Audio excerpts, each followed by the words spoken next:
Hello viewers, আসসালামু আলাইকুম। এই তো আমি আজকে নিয়ে আসছি পুঁই শাক রান্না করব। পুঁই শাক কেটে নিয়েছি, সঙ্গে নিয়েছি পুঁই শাকে আলু দিব। এই তো আলু আর ডাঁটাও কেটে নিয়েছি। এখন আমি এগুলো পরিষ্কার করে বসাই দিব এবং আপনাদের দেখাবো আমি কিভাবে এটা রান্না করি। এই তো আমি আলু আর ডাঁটাগুলো সব শাকের পরিষ্কার করে নিছি। এখন এগুলো আমি লবণ, হলুদ, মশলা দিয়ে মরিচ দিয়ে মেখে দিব, মেখে বসায় দিব। এই তো মরিচ, রসুন, পেঁয়াজ কাটা ছিল সেটা দিলাম, হলুদ, এই তো লবণ আর একটু তেল। লবণটা কম দিলাম কারণ শাকের মধ্যে আবার লবণ দিতে হবে, যদি আবার বেশি হয়ে যায় তখন ভালো লাগবে না খেতে। এই তো এটা আমি মাখায়া দিব। মাখানোর পর অবশ্য দুই একটা দারুচিনি দিব, অন্য কোনো মশলা দিব না। এই তো মাখানোর পরে হালকা একটু পানি দিব। আমি শাকগুলো যেহেতু এটার সঙ্গেই দিব, বেশি পানি দিব না, কারণ বেশি পানি দিলে তখন আলুটা একদম নরম হয়ে যাবে। এই তো ধুয়ে রাখা শাকটা এখন আমি এটার উপরে দিব।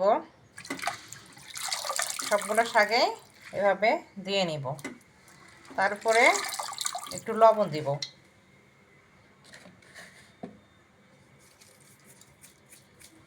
এখন আমি এটা সিদ্ধ হওয়ার জন্য চুলা জ্বালাই দেব। এই তো সেই সঙ্গে ভাতও বসাই দিলাম রাইস কুকারে। এখন একটু ঢাকনাটা খুলে দেখব কি অবস্থায়। দেখেন পানি কত বের হয়েছে শাক থেকে। শাক মানে পানি, শাক থেকে পানি বের হবে। অলরেডি আলু মনে হয় সিদ্ধ হয়ে গেছে, না আর একটু হবে, পানিটাও টেনে যাবে। তারপর এটা আমি ভাজি করব। এই তো আমি এখন শাকটাকে ভাজি করে নিব। ওর জন্য রসুন, পেঁয়াজ আর তেল দিয়ে দিলাম। এটা একটু ব্রাউন কালার করে ভেজে নিব।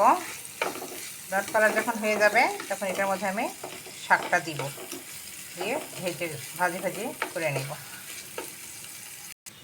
আমার পেঁয়াজটা ভাজা হয়ে গেছে, পেঁয়াজ রসুন। এখন আমি শাকটা দিয়ে দিব।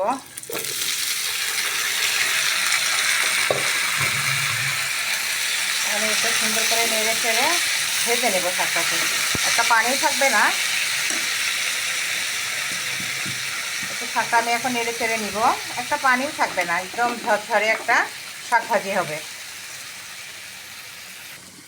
আলু দিয়ে এই শাক ভাজিটা আমার মেয়ের ভীষণ পছন্দের। তার আলু এবং বেগুন এই দুটোই বিশেষ করে সবজির মধ্যে পছন্দ, এবং শাকটা পছন্দ করে, কিন্তু শাকের মধ্যে এভাবে আলু দিয়ে যদি রান্না করি, যেমন পুঁই শাক, লাউ শাক, সে ভীষণ পছন্দ করে। এমনিতে শাক করে রান্না করলেও খায়, কিন্তু কম খায়।